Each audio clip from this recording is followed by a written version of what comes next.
आचार्य चाणक्य के अनुसार कुछ ऐसी बातें होती है जिन्हें छुपा कर रखने में ही भलाई है। यदि आप इन बातों को लोगों को बताएंगे तो पछताएंगे और अपमान भी झेलना पड़ेगा। ये भी हो सकता है कि आप किसी भारी मुसीबत में फंस जाए। दोस्तों, आओ जानते हैं कि वो कौन सी ऐसी खास 8 बातें हैं जिन्हें कभी भी किसी को नहीं बताना चाहिए। पहला, दाम्पत्य जीवन की बातें।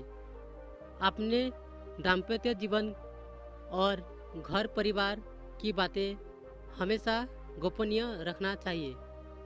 यदि आप किसी मित्र, परिचित या रिश्तेदार को ये बातें बताते हैं तो इससे घर के सदस्यों में आपसी मनमुटाव और अविश्वास की भावना बढ़ती है और परिवार का विखंडन होता है।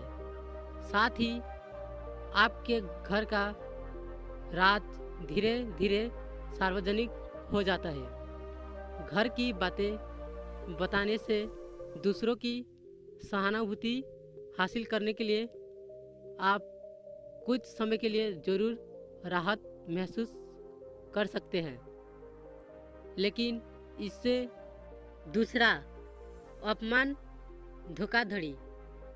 यदि सार्वजनिक रूप से या व्यक्तिगत रूप से आपका किसी ने अपमान किया है तो उसका जमकर प्रतिकार करें। यह भी याद रखें, यदि आप अपने अपमान को प्रचारित करेंगे तो फिर कई लोग आपका अपमान करने लगेंगे, क्योंकि लोगों को आपके साथ कभी सहानुभूति नहीं रहती है। जो लोग किसी की सहानुभूति अर्जित करना चाहते हैं वही अपने अपमान के बारे में किसी से चर्चा करते हैं। दूसरा ये कि खुद के साथ हुई धोखाधड़ी को भी हर किसी को नहीं बताते रहना।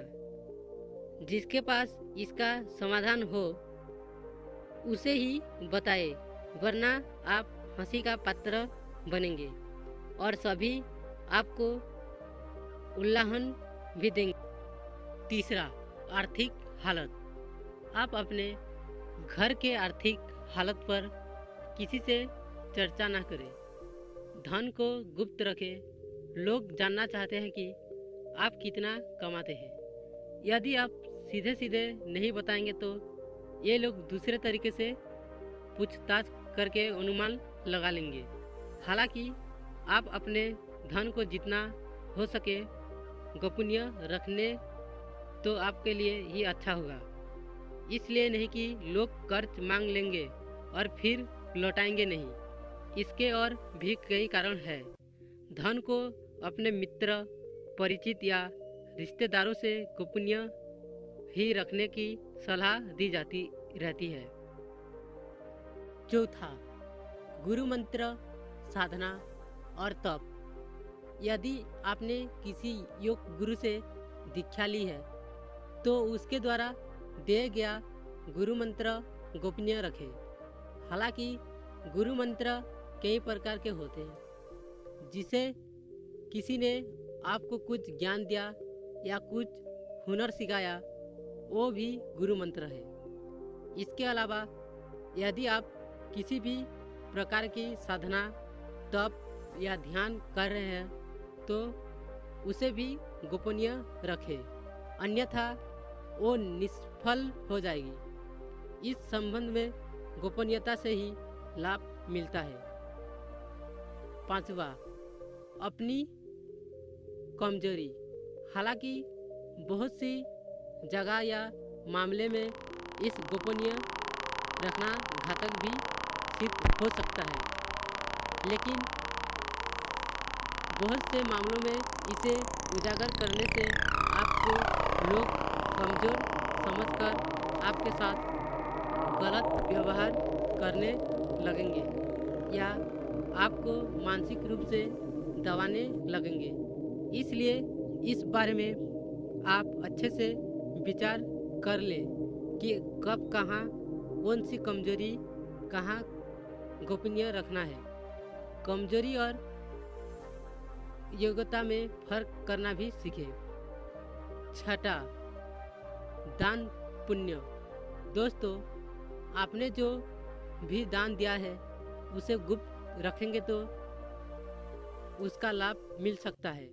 गोपनीय दान देवता की नज़र में रहता है और जिस दान का बखान किया जा रहा है उसका फल निष्फल हो जाता है। मंदिर में दान दे, किसी गरीब को भोजन कराए या किसी भी प्रकार का पुण्य कार्य करे, उसका अपने मुंह से बखान ना करें। यदि आपने इसे किसी के समक्ष जाहिर कर दिया तो समझे वो खारिज हो जाएगा। सातवां, मन की बात।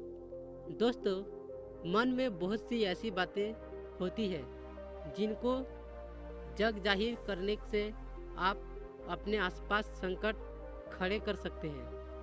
हो सकता है कि आपके मन में किसी बात को लेकर अवसाद हो, क्रोध हो या घृणा हो।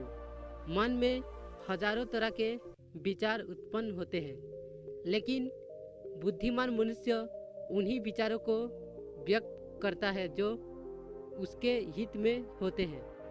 लेकिन इस तरह की बातों को जग जाहिर करने से आपके संबंध में लोग एक तरह की राय बनाना शुरू कर देंगे और फिर लोग आपकी अच्छी बातों को नहीं सुनेंगे, आपके उस गुस्से या फ्रस्ट्रेशन की ही चर्चा करेंगे। आपके 10 अच्छे कार्य उस एक मन के विकार के सामने कमजोर पड़ जाएंगे। दोस्तों, आखिरी और 8वें दवा। आप यदि किसी भी प्रकार की दवाई खाते हैं तो उसे गोपनीय रखें। माना जाता है कि दवा का असर भी तब तक रहता है जब तक वो गोपनीय है। हालांकि कुछ लोग इससे इत्तेफाक रख सकते हैं, लेकिन प्राचीन काल में हो सकता है कि ये किसी विशेष रोग या औषधि के लिए कहा गया हो। पहले के लोग, कुछ लोग दुर्लभ वनस्पति के जानकार भी होते थे। बहुत से लोग कहते हैं कि यदि आप दारू भी पीते हैं तो वो तभी तक उचित है जब तक उसकी गोपनीयता भंग ना हो। जिस दिन लोगों को उसके बारे में पता चलता है, समझो उसी दिन से आपका पतन भी होना शुरू हो जाता है।